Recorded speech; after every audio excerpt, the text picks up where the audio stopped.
Who is responsible for a failed relationship? Ani avunanyizibwa ng'omukwano gwammwe guleme, nga gulemye nga guyise?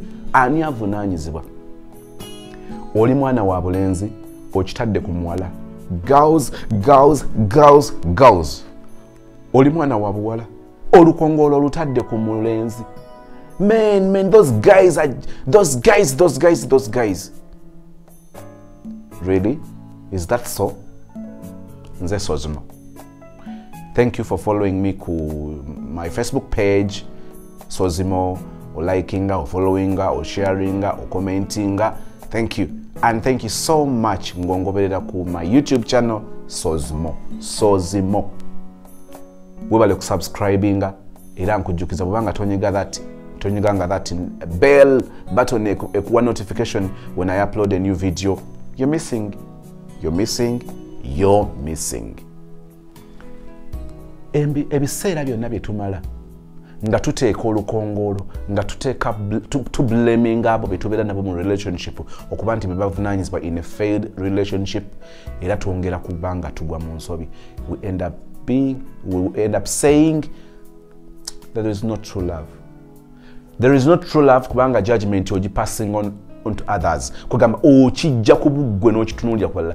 When do you take time and you look at yourself? When do you take time to check yourself? That self-check. Ogamenti banange. Was it me rushing to accept this guy? Ojiza lokoka nga gwo mwana omuwala, honestly speaking, in one way or the other, there is a way you trapped that guy. Nawe mutimu at the back of your mind okimanyi nti yali stalkinga mukwano gwo, nti yali interest yali mukwano gwe, but somehow somewhere there is a way you positioned yourself. Era guy nagwa mu trap because he could not resist a beautiful girl like you. But finally he realized that it was not all about the beauty, not all about those dimples. Obuzibu manyo nga si ekyo. Ka Brazilian ka wali osibye nga si ekikulu. Enjala ze wakola ezikyusa kala si ekyali ekikulu. Oluzungulu wayiwanga wungo nga nswanswali like hagino bizula nga si ekyo. But like at the back of your mind okimanyi nti honestly speaking si yaliko. But somehow somewhere nakigwamu ekyo kimanyi. So who is to blame? Kati omutaddeko olukongoolo naye naawe okimanyi nti olina percentage oba olina you have a big percentage, however much, however big, however small it is, it counts, it matters. Twala obudde naawe relationship webe failinga soka wetunulire olumu naddala bwetubeera mu mukwano naddala abaana ababuwala, there is a way you become vulnerable nga tosobola na ku digesting ansonga ogamene where do I go wrong, like wawe nvira ku tracker, like chichi am contributing. Boboli mwana wa bulenzi olwokuba gwe decision maker, you're the lion and she's the lioness. Kati oyino ngirijo kitwala nti of course it is automatically like when the relationship is failing, when the relationship is hitting the rock, she's to blame. Notatwala budde kwetunulira nti nze wawe neetagid like wawe nina okutereeza ekyo tokitunulira n'olabira ddala nga chikomi ku chikomi yavunanyizibwa. I want to tell you, you will go to relationship A, you will face the same challenge. You will go to B, you will face the same challenge. Ojja kugenda up to Z, okomewo ku relationship A, B, okone ku Z, ng'okyali ku kintu kyekimu, because obudde bonna olowooza nti oli yavunanyizibwa. Trust me, when you dig deeper, walwajja okuzuula nga character yo nga sewe naawe oli muntu atabeereka naye oline embazulu, you have that big head which looks small but it is big. Ojja bizuula ng'eyo personality oba ekyo nakyo kirina engeri ekigera kisindikiriza omuntu. You don't bend low. Tokakkana. Ekyo tosobola kyetunuulira nti nakyo kirina engeri gye kireeta. Yes, oyinza oba in the first place ng'ekyo kyokola gw'okalabanga katono naye ng'ekyo kyekitandika ng'emmanduso.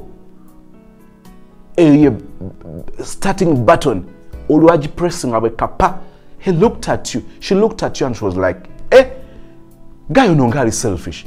omwana ono ngaali selfish kakati atandika mpola mpola naye ng'ekyatandika ki? It was your selfishness, it was your arrogance. Bwali butafaayo obwo nga kyekyatandika. Did you look? Ekyo wakitunuulira n'okyebuuza. Olumu twetaaga okusooka twetunuulire nga tetunatunuulira balala, kubanga teri mulenzi atandikanga mubi, teri muwala atandikanga mubi. Wabaawo obutono obugenda bujja, omuntu n'atandika okukyuka slowly, kawola. What's that? Do you take time okwebuuza ekintu ng'ekyo? Ekimu ku bijja okukakasa nti nno oli selfish oba toli muntu abeereka naye kwe kukitunuulira nti 100% he was responsible, 100% she was responsible. If that is your answer, my dear sister, my dear brother, it is one big sign that oli muntu atabeereka naye. You play a perfection character. Okitwala nti gwe oli super, naye njala okutegeeza nti n'okukitwala nti gwe wali perfect, nti gwe wali mutuufu, kyekimu kubiraga nti wali mukyamu. It's just unfortunate that you're so vulnerable okubanga osobola okulaba ekyo, okutunuulira obunafu bwo. Buli lw'okitwala, buli lw'okizuula, nga gwe bw'okola analysis, bw'okola observation yo, okizuula nti tewalina buvunaanyizibwa bwonna. So ebivuddeyo mu kunoonyereza kwo ebyenkomeredde, ebikakafu ebitabuusibwa, he was 100% responsible for our failed relationship. Then njagala okubuulira by'otaagala kuwulira naye nga bye weetaaga. Then wali muntu mukyamu okubeera naye, wali muntu mukyamu okwagala.